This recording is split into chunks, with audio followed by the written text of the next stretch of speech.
Quando você ouve a palavra maconha, o que vem na sua cabeça? Droga ou remédio? Hoje em dia depende, porque eu acho que hoje a maconha ela tem uma questão muito medicinal. Eu não sei, pra mim tem pessoas que usam para fins medicinais, outras para recreativo. Eu penso mais como remédio, né? Uma planta. E muitos remédios são derivados de planta, então eu penso como um remédio, sim. Fernando Henrique Cardoso aprovou a maconha, né? Foi um presidente que aprovou, eu sou contra. Que é droga. Acho que depende da utilidade, mas eu penso mais em remédio. Droga. Por quê? Porque é o que a gente conhece, né? Que é mais próximo da nossa realidade. A gente nunca escuta falar em maconha como remédio. Pelo menos aqui no Brasil, não. Nos dois. Tanto no remédio e tanto no uso recreativo. Quando eu escutei pela primeira vez, assim, a gente pensa em droga, né? Muito pelo que a gente escuta em casa. Nossos pais costumam ser um pouco mais conservadores, entendeu?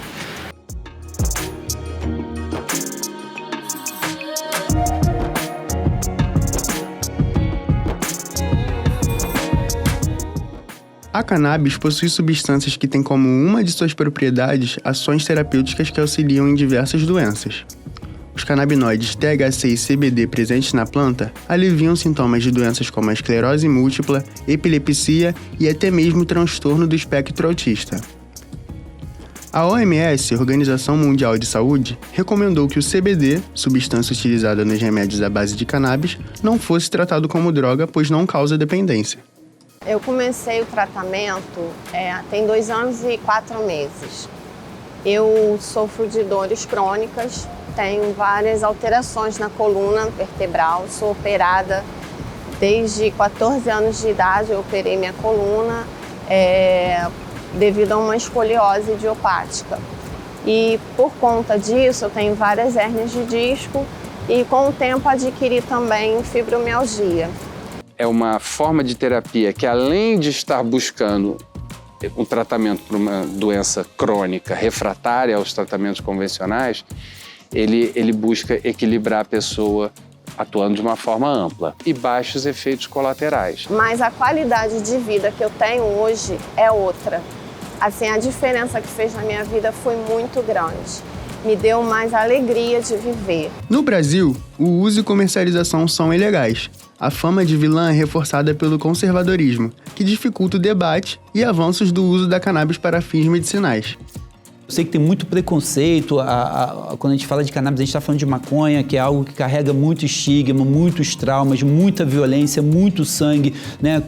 Centenas de anos, 5 séculos de muita dor envolvendo a cannabis aqui no Brasil. A gente chegar nos territórios afetados pela guerra às drogas e falar assim, não, aquilo que trouxe tanto sofrimento para cá agora é remédio, né? A gente vai ter um desafio aí de mudar a mentalidade das pessoas sobre esse tema. Até na minha casa mesmo, a minha mãe, minha própria mãe, quando eu falei que iria usar o óleo, ela se espantou, mas é de maconha?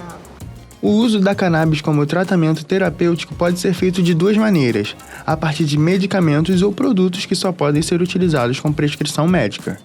No caso dos produtos como óleos e extratos, não são exigidos dados completos referentes a estudos clínicos para avaliação da Anvisa, como ocorre com os medicamentos.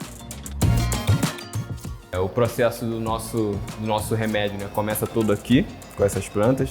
Essas são as plantas mães. São a partir dessas plantas que a gente tira os galhos para formar novas mudas. Depois da colheita, a gente tem que fazer uma pré-limpeza, né, nessas plantas. Retirar as folhas, retirar qualquer impureza que tiver. E aí ela vai para a sala de secagem, onde ela fica ali entre 10 e 15 dias secando.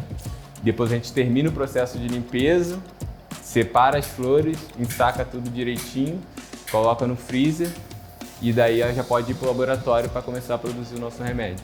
Essas plantas que a gente produz aqui, elas precisam passar por um controle de qualidade rígido, a gente não pode ter muita alteração na genética dessas plantas, porque isso influencia diretamente no produto final.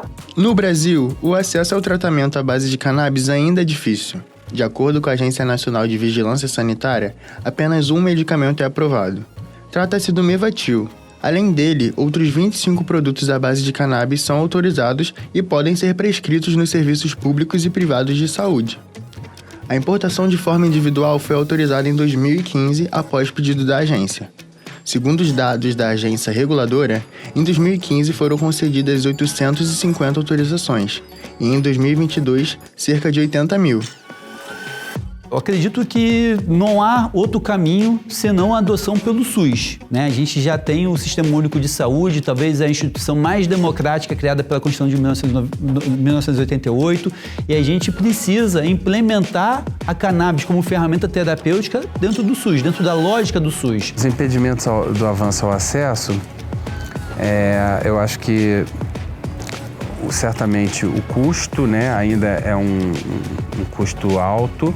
Começando a ter, né, esse acesso no SUS, por exemplo, lá em Búzios, né, já foi incluído na Relação Municipal de Medicamentos já no ano passado. Em São Paulo agora já foi também incluído, né? Então, esse era um dos problemas, a inclusão no SUS. Então, hoje é possível o paciente importar um produto de cannabis, ou ele também pode comprar determinados produtos na própria farmácia, aqui no Brasil. Então, já tem uma regulamentação de acesso, fora toda a judicialização, como o próprio habeas corpus e a questão do acesso via associação. A luta pelos direitos do uso da planta tem muitas faces. Desde março deste ano, tramita a iniciativa do deputado federal do PSD de Roraima, Zé Haroldo Catedral, que sugere a inclusão de medicamentos à base de canabidiol na lista do RENAME, Relação Nacional de Medicamentos Essenciais do SUS. Além disso, existem dezenas de associações que, além de serem referência no debate, auxiliam e democratizam o acesso ao óleo à base de cannabis. A PEP nasce em 2013 com a descoberta que a cannabis podia ser uma alternativa terapêutica para minha filha. Tinham pacientes já fazendo uso da cannabis para controle de crise convulsiva nos Estados Unidos.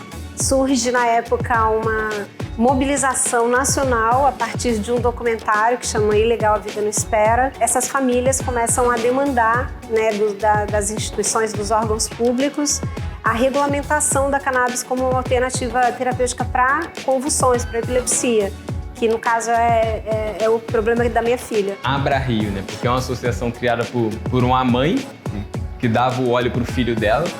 Então ela pegava o óleo, comprava o óleo da Abrace no início.